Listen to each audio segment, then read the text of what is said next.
Welcome back to my channel. আর good morning অবশ্যই।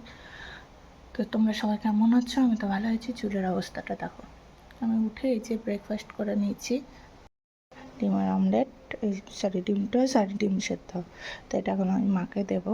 চলো, খুবই হালকা পরিমাণে, না দেওয়ার মতো তেল দিয়েছি। তো চলো, আমি বসেছি সবজি নিয়ে। এই যে এখানে বাঁধাকপি আছে, এখানে রেখেছি বেগুন, টমেটো আর আলু দিয়ে একটা হবে। আর আমি এরকম বটিতে কাটতে পারি, মানে এরকম। আর তাছাড়া এমনি চাকু টাকু তো আমি পারি না। তো এই তো এখন আমি এগুলো কেটে নিই। রান্না চাপিয়ে দিয়েছি, কাটাকুটি সমস্ত কমপ্লিট করে। এখানে মাংস হচ্ছে, ঠিক আছে। আর এখানে হচ্ছে বাঁধাকপি, বেগুন, আলু, টমেটো দিয়ে তরকারি। তারপরে ভাতটা চাপাবো। তো রান্নাঘরের অবস্থা এখন আপাতত এরকম। যতগুলো আমি পেরেছি ধুয়ে রেখে দিই, বাকিটা সীমা দিয়ে এসে করে নেবে। তো মোটামুটি ঘরটা ঝেড়ে পরিষ্কার করেও নেওয়া হয়েছে মোটামুটি।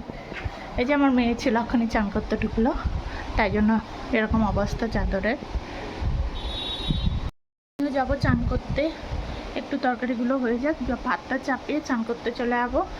তো তোমার মা তো ছিল, কিন্তু মাকে চলে যেতে হলো, কারণ জীবন বড়ই মানে অদ্ভুত। কারণ কি, আমার কাকির বাবা, মানে আমার নিজের কাকির বাবা অনেক দিন ধরে অসুস্থ ছিল, হসপিটালেই ছিল।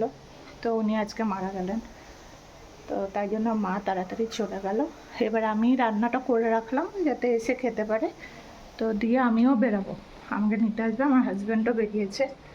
তো এই তো এইভাবেই চলছে, একের পর এক খালি খারাপ আর খারাপ নিউজ। আর কি বলার, যে এসেছে তাদেরকে তো সবকে যেতেই হবে। তো আপাতত এইটাই। এবার আমি চান করে তোমাদের সাথে দেখাচ্ছি।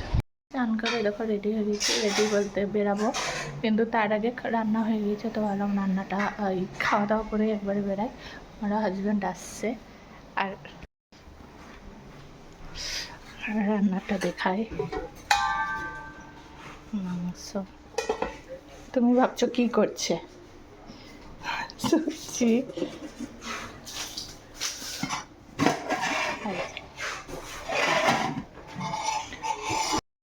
আম কেটেছি,